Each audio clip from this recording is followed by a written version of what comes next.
During the 8th century, Guru Rinpoche and Khandro Soge visited the site, leaving their imprints and many other eye-catching artifacts on the rocks. It is said that after Guru's retreat in Trafumarateka in Nepal, he came to Tshelung Ney and meditated before flying to Gensefu, the third Trafumarateka of Bhutan.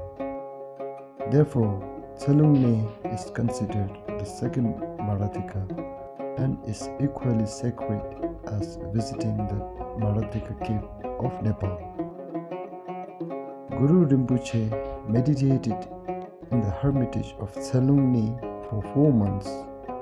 Here, Guru Rinpoche had a vision of Amitayus, Tsepame, and offered a pair of longevity vessels while meditating there.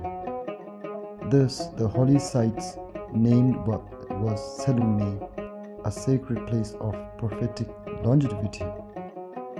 On his way to Paro via Pumola and Drela, Shabdrung Ngawang Namgyal is also said to have personally visited the site.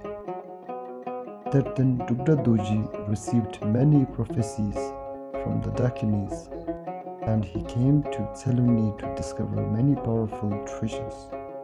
Many other prominent religious masters also blessed the Ney.